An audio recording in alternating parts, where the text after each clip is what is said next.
ایک ایسی قوم جو زمین پر صرف تباہی پھیلانے کے لیے آئی تھی۔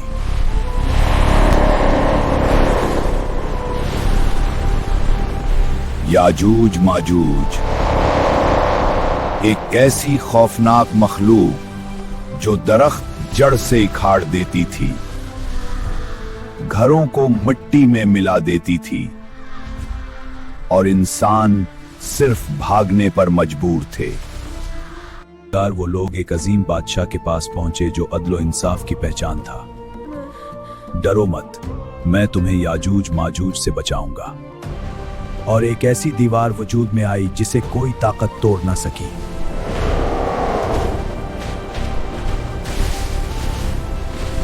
دنیا کی تاریخ میں ایک ایسا واقعہ بھی درج ہے جس کا ذکر قرآن مجید کی سورہ کہف میں بڑی تفصیل کے ساتھ ملتا ہے۔ یہ واقعہ ہے حضرت ذوالقرنین اور یاجوج ماجوج کا۔ حضرت ذوالقرنین ایک ایسے عظیم حکمران تھے جنہیں اللہ تعالیٰ نے بے مثال طاقت، وسیع سلطنت اور گہری حکمت عطا کی تھی۔ وہ صرف ایک بادشاہ نہیں بلکہ ایک نیک اور عادل رہنما تھے جو جہاں بھی جاتے وہاں انصاف قائم کرتے اور لوگوں کو ظلم سے نجات دلاتے۔ ان کی سب سے بڑی خوبی یہ تھی کہ اتنی طاقت ہونے کے باوجود وہ عاجزی اختیار کرتے اور ہر کامیابی کو اللہ کی رحمت سمجھتے۔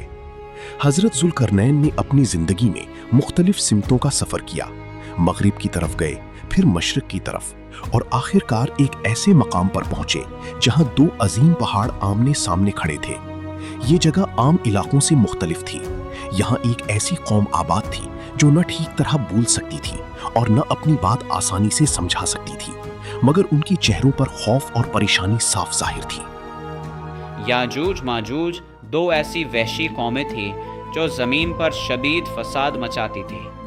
یاجوج ماجوج ایک ایسی طاقتور اور خطرناک قوم تھی جو زمین میں فساد پھیلانے کے لیے جانی جاتی تھی۔ یہ لوگ بے شمار تعداد میں تھے اور ان کی طاقت عام انسانوں سے کہیں زیادہ تھی۔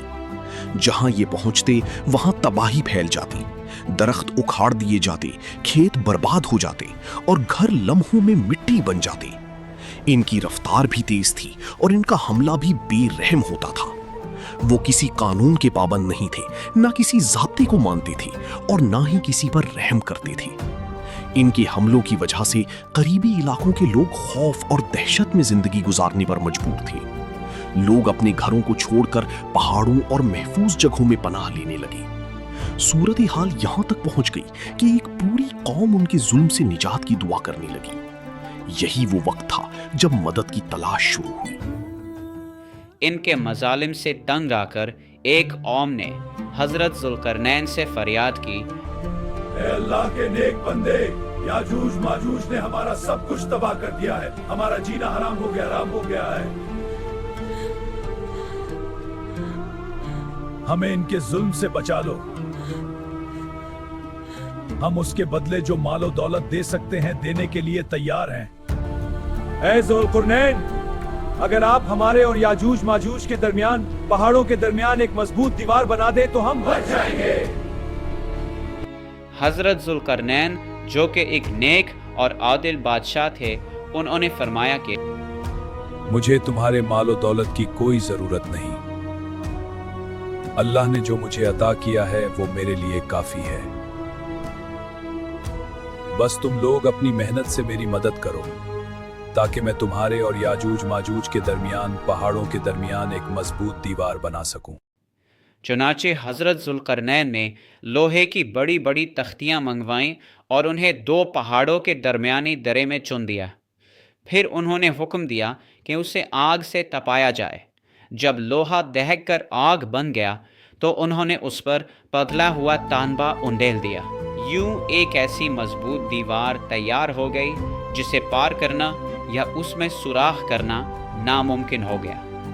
حضرت ذوالقرنین نے فرمایا، یہ میرے رب کی رحمت ہے، لیکن جب میرے رب کے وعدے کا وقت قیامت کے قریب آئے گا تو وہ اس دیوار کو ریزہ ریزہ کر دے گا۔ حدیث مبارکہ کے مطابق یاجوج ماجوج آج بھی اس دیوار کے پیچھے قید ہے اور روزانہ اسے کھودتے ہیں، مگر جب شام ہوتی ہے تو وہ یہ کہہ کر چھوڑ دیتے ہیں کہ باقی کل کھودیں گے، لیکن جب وہ اللہ کی مشیت سے انشاءاللہ کہیں گے تبھی وہ اس دیوار کو توڑ کر باہر نکل پائیں گے اور پوری دنیا میں پھیل جائیں گے۔ یہ واقعہ ہمیں سکھاتا ہے کہ اللہ تعالیٰ نے ہر برائی کو روکنے کا ایک وقت مقرر کر رکھا ہے۔ جب وقت آئے گا تو کوئی دیوار انہیں نہیں روک سکے گی۔ ہمیں چاہیے کہ ہم اپنے ایمان کی فکر کریں اور ان فتنوں سے بچنے کے لیے اللہ کی پناہ مانگیں۔ اگر یہ تعریفی اور سبق آموز ویڈیو آپ کو پسند آئی ہو تو اسے لائک کریں اور صدقہ جاریہ کی نیت سے شیئر کریں۔ اللہ پاک ہمیں ہر فتنے سے محفوظ رکھے۔